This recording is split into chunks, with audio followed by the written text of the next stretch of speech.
Hello again. Hello again. Week 17. We said goodbye to WA. Lake Argyle and WA and crossed into Northern Territory, and our first stop was Keep River. How was that border crossing? Fine from our side. Fine coming into Northern Territory from WA, but going from Northern Territory into WA was about 1.5 kilometre long queue of cars and caravans, mainly cars and caravans, waiting to get into WA. It was crazy. They just...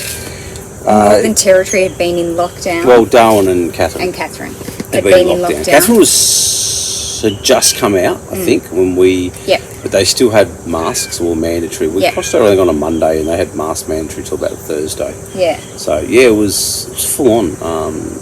So, luckily...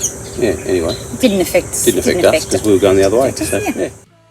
But our first stop was Keep River, which was just kind of stopped because we thought the drive to Catherine was going to be a little bit too far. And so we'd also heard some nice things about Keep River, and it was awesome. It was beautiful, wasn't it? Yeah, the cliffs. It was really lovely. It was quite not far over the border, so it was just into the Northern Territory from WA. But the drive in from the main road was a bit of a hike on corrugated road, so it wasn't a pleasant Ben and road Amber were going to come with necessarily. us, but then they turned around and bailed said, out. no, they're going to go and look for somewhere else. Keep driving, but we persevered, and I'm glad we did. It was really worth it. It was a fantastic spot. And the walk at the end, so we stayed at the first campground. There's 2 campgrounds. We stayed at the first, and the walk there was just spectacular, wasn't it? The red rocks and just the cliff views faces, and just the escarpment out there. It was absolutely spectacular. Absolutely beautiful. Yeah, so we're really glad we stayed there. It was pretty exposed. It was pretty hot. So it was very hot. Yeah, but you know, it's getting hot now. We're getting further north. We're getting further north, and it's getting later in the year, so it is getting hotter. We're coming out of winter. Yeah. Heading into spring. It is what it is. You know, we can't change that. So. Yeah. But yeah, that was a night there, and then we kicked on to a quick night in Catherine.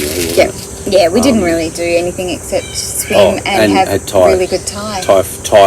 I had Indian. They did butter chicken, so it was kind of a whole lot of just Asian at caravan food. park. But really good meal. Yeah. At the caravan park at Catherine. Yeah. And then on to Tumbling Waters. So Tumbling Waters, which felt like it was, I don't know, it was so far out of the way, it was not easy necessarily to get to, was it? It was like it was quite winding roads. It kind of felt like a Richard Squires shortcut in that it just, you had no idea where you were going. You went left and you went right and you zigzagged. And I'm sure there must have been a quicker way to get there. Yeah, but that's the way Google took us. Yeah, that was the way Google took us.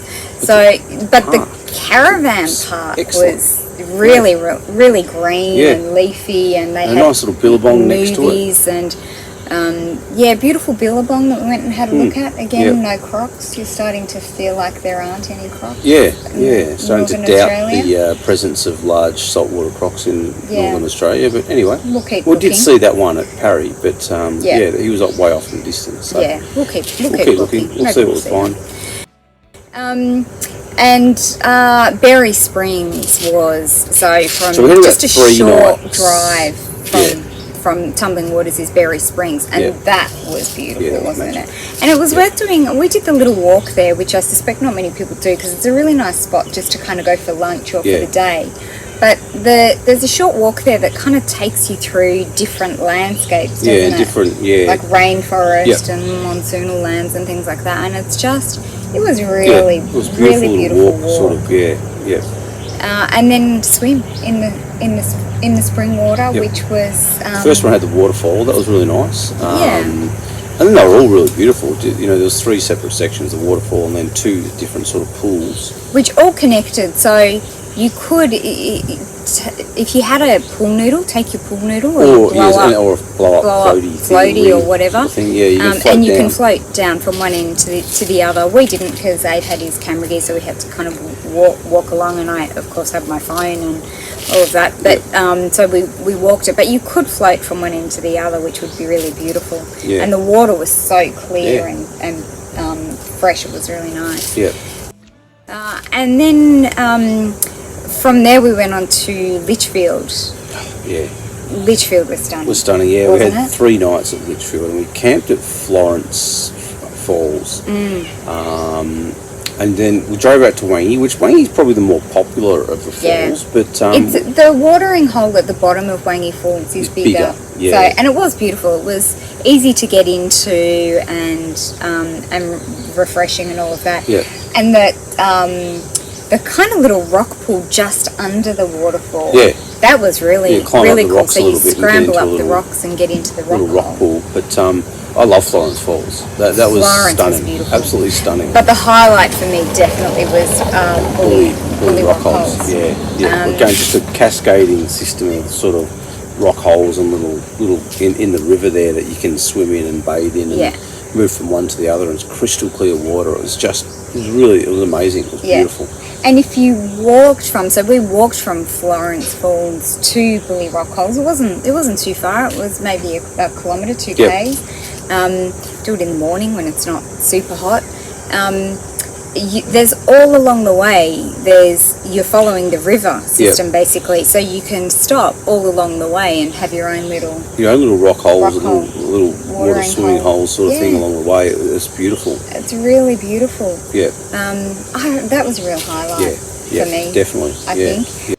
Yeah. The Lost City there was a amazing. series of rock formations that looked like Angkor Wat. It looked like you were in Angkor Wat, but it was naturally formed, and that. But it just had Mother Nature had formed its own little city. Yeah. And it was really amazing to see. It was beautiful.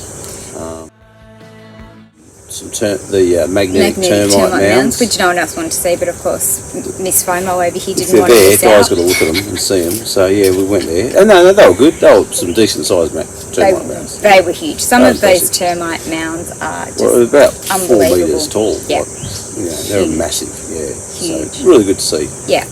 Where do we go from there? So that's it. Oh, that's it. That's it. We'll cut that bit out. Week. That's week 17. From there we head on to Darwin, but that's next week. Yeah. Week 18. Okay, week 18. But that was week 17, so good. That was week 17. Yeah, excellent. And, what was your favourite? Definitely Litchfield. Yeah, on that week. Yeah, I loved it. And the Buley, and if Litchfield, my favourite spot was the Buley Rockholes. Yeah, me too. That was my highlight. Was Buley Rockholes. Yeah. That was awesome. Yeah. We met some interesting characters at Litchfield. Yeah. The young guy, that was sleeping. Yeah. Sleeping in his in a Mitsubishi Lancer, Magna. making his way way around Australia. Yep. From country Victoria. Yep. Sleeping in the back of his car, and he was about 6'4" or something. Yeah, he was tall.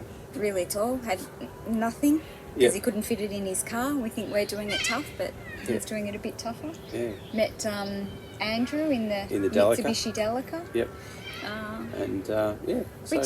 Which is one of the highlights, I think, of being on the road is the people that you meet. Yeah. And we also met those 2 women that were travelling with their kids, one of whom had been on the road for a few years. Yeah. She was originally from South Africa, from Johannesburg. Yeah. And what the funny thing about meeting her was that she was travelling with her bird, her cocky pet bird. Cockatiel. Cockatiel. Yeah. And she's been on the road for 2 or 3 years. 2 years, yeah. 2 years, travelling in a tent with her son and Cockatiel. Yeah. So we met a nice French couple in Keep River too. Yeah, we did too. Yeah. So Indian. Yeah, you meet some and Winnie, Indian Winnie. You just meet some really lovely people on the road. Yeah, it's awesome. It's one of the highlights for me. Yep. All right, that's it. Okay. End of week 17. See ya. See you later. Bye.